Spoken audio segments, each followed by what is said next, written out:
안녕하세요. 펜실베니아 댁입니다. 여러분 잘 지내고 계시나요? 저도 이번 주는 굉장히 바쁘게 지나간 것 같습니다. 네, 지금 한국에 계신 많은 분들께서 아이를 미국에 데려가고 싶거나 이제 영어 공부를 위해서라도 미국으로 오고자 하시는 분들이 많은데, 글쎄요. 어떤 부분이 또 좋고 어떤 부분이 좋지 않은지 제가 겪은 것을 바탕으로 말씀을 드릴게요. 이것은 제가 겪은 것을 바탕으로 드리는 말씀이기 때문에 일반적이라고 할 수는 없고요. 또 어느 지역에서 살고 있는, 미국의 어느 지역으로 가실 것인지, 어느 지역에서 거주하는지, 또 그것도 굉장히 중요한 요소 중에 하나이기 때문에 그냥 참고만 하시라는 거.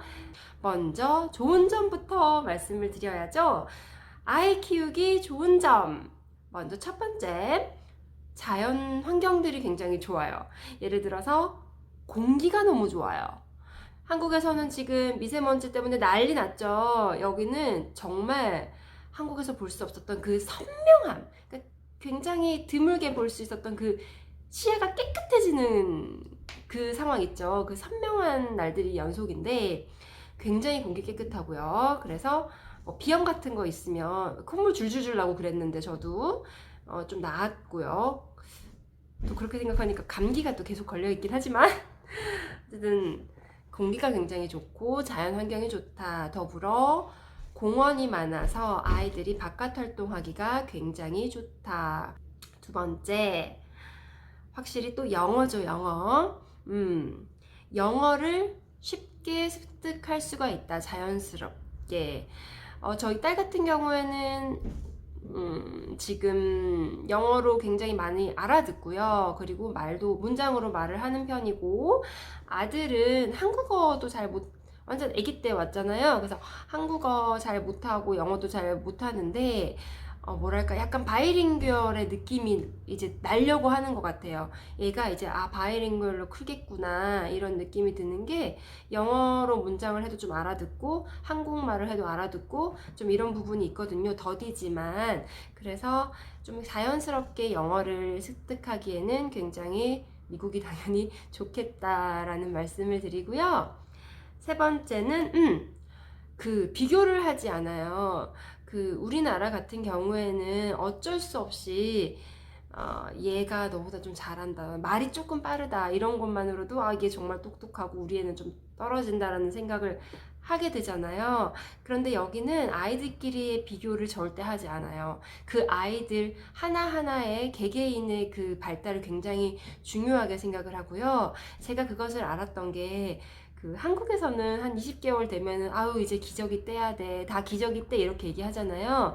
제가 한번 우리 애기 기저귀 떼야 돼요 물어본 적이 있어요. 저에게 21개월 됐는데, 그러니까 여기 선생님들이 화들짝 놀라시더라고요. 여기에는 정말 빨리 떼는 애도 있고 정말 4살, 5살 이렇게까지 기저귀를 차기도 해요. 근데 그게 잘못된 게 아니에요. 각자의 발달이 다르기 때문에 그 발달 하나하나를 맞춰주는 것 같고 기다려주는 것 같고, 그걸 빠르다, 늦다 이렇게 말을 하지 않는 것 같더라고요. 그런 부분에 있어서는 굉장히 이곳이 또 아이들에게도 엄마들에게도 좋은 부분이지 않나, 이런 생각이 듭니다. 그리고 또 이곳에서 좋은 점은 가족 중심의 문화가 있어요. 아빠들이 육아를 많이들 하세요. 우리 한국에서는 그런 마음이 가득하더라도 회사를 다니고 이런 퇴근 시간을 고려를 하면 아이들과 함께 이렇게 부딪혀서 놀 수 있는 시간들이 많이 없잖아요. 근데 여기는 대부분 아빠들이 좀 빠르게 일을 끝내고, 그리고 주말에도 아이들이랑 굉장히 많은 시간을 보내는 것을 제가 봤거든요. 놀이터를 가거나 공원을 가도 아빠가 아이들을 데리고 오는 모습들을 많이 봤었다. 그래서 이런 부분이 또 굉장히 아이들에게도 좋겠다, 이런 생각이 들었습니다. 그리고요, 엑스트라 활동을 많이들 하긴 해요. 여기서도 많이 하지만 그게 이제 아무래도 예체능 중심이다. 축구를 굉장히 많이 하고, 그러니까 바깥 활동 있죠. 바깥 활동, 축구를 한다거나, 소프트볼을 한다거나, 이런 거, 달리기, 러닝, 이런 러닝을 많이 하지. 저는 이곳에서는 적어도 어린 아이들이 이렇게 우리 아이들 공부하듯이 진짜 막 앉아서 어떤 엉덩이 힘 기르는 것처럼 그렇게 공부하는 경우를 많이 보지 못했어요. 자, 그럼 반대로 좋은 점이 있으면 좋지 않은 점이 있겠죠? 아이들이 미국에서 있었을 때 좋지 않은 점, 가장 큰 건 병원이에요, 병원. 한국에서는 그냥 조금 콧물만 띡 나도 병원 또르륵 달려가가지고 콧물약 받거나 좀 이렇게 쉽게 치료를 하는 부분이 있었는데, 여기서는 우선 병원을 잘 안 가게 되더라고요. 가도 별로 해주는 것도 없고, 그래서 잘 안 가게 되고, 가는 게 그렇게 어렵진 않아요. 예약을 해서 가면 되지만, 물론 뭐 당일에 찾아가고 이런 건 힘들겠죠. 하지만 잘 안 가게 돼요, 우선. 그래서 한국에서 저도 굉장히 예민한 편이었는데, 애가 콧물만 조금만 나도 병원을 갔는데, 여기서는 진짜 누런 콧물이 줄줄 나도 낫겠거니 하게 되더라고요. 그냥 여기 사람들처럼. 그래서 웬만큼 아파서는 병원을 가지 않고, 열도 웬만큼 나서는 병원에 가지 않습니다. 열이 나면 그냥 해열제로 집에서 잡는 것 끝. 한 이틀 3일 걸려도 낫겠거니 이런 마음이 들어요. 근데 그게 뭐 장점일 수도 있고 단점일 수도 있지만 어쨌건 단점으로 생각을 하겠습니다.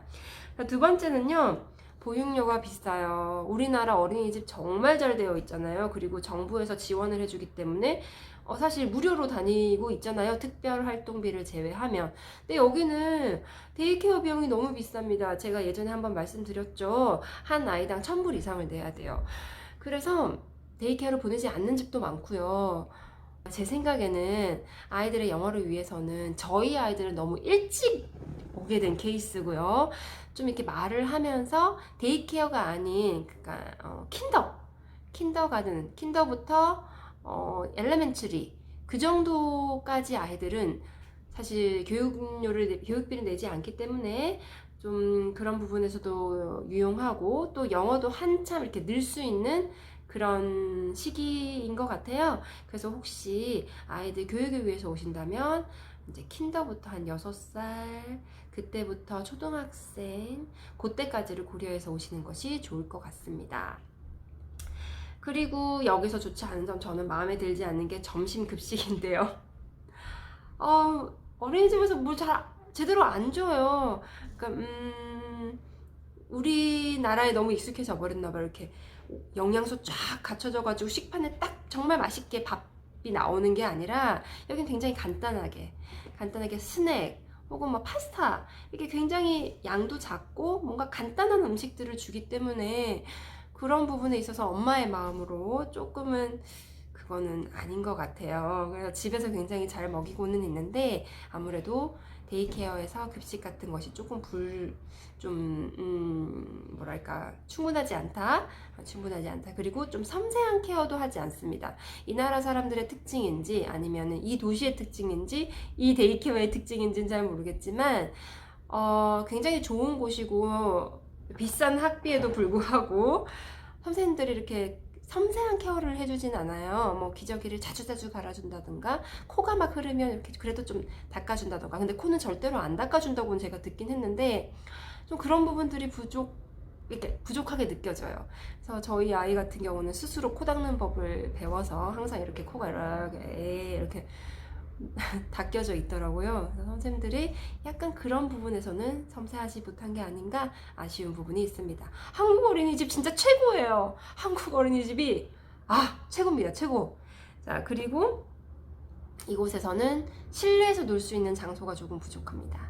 키즈 카페 같은 것들이 없고, 또 큰 몰, 실내에 있는 몰이 없기 때문에 저희 아이들 비가 온다거나 아니면은 굉장히 추운 날에는 어디 갈 데가 없어요. 갈 데가 없어서 집에서 뒹굴뒹굴 하는데, 또 이런 부분도 한국이 정말 최고죠. 그 실내에 어떤 아이들이 놀 수 있는 그런 환경들이 굉장히 좋죠. 정말 최고입니다. 그리고 둘째는 잘 모르겠는데, 첫째 같은 경우에는 아직은 좀 외국인이잖아요. 우리 아이가 외국인이니까 이 현지 아이들과 어울리는데 조금은 문제가 있어요. 아직도. 물론 언어도 잘 통하지 않고 어떤 생김새도 너무 다르기 때문에 그런 부분에서 좀 불편한 감이 있는 것 같아요.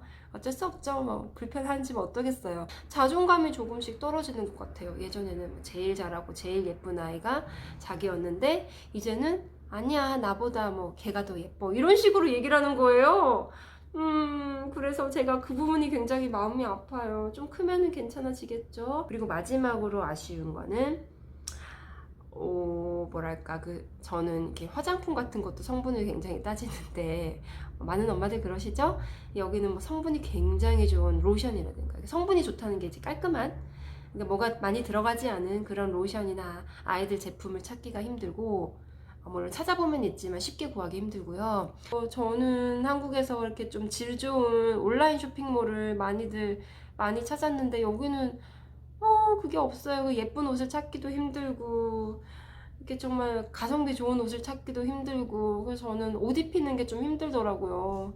그러니까 그런 부분들 정말 한국에서 쿠팡맨이 저희 집을 매일 들락날락 거렸는데 그 부분이 너무 아쉬워요. 배송 굉장히 빠르고 이런 부분이 너무 아쉬워서 그런 거 생각하면은 아이 키우는 데는 어디가 최고다?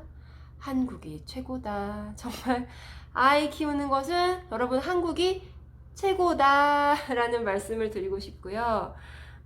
정말 아이들의 교육을 위해서 미국에 오신다면은 저희 아이 같이 이렇게 어린 시절이 아닌 이제 킨더 후를 한번 생각을 해보시는 것이 아이들 좀 많이 안 아프고 또 그럴 때 좋을 것 같다라는 초보 미국 엄마가 미국살이 엄마가 드리는 팁입니다. 다음번에도 유익한 컨텐츠를 가지고 수다를 떨러 나오겠습니다. 여러분 건강하시고 새해 복 많이 받으세요. 안녕.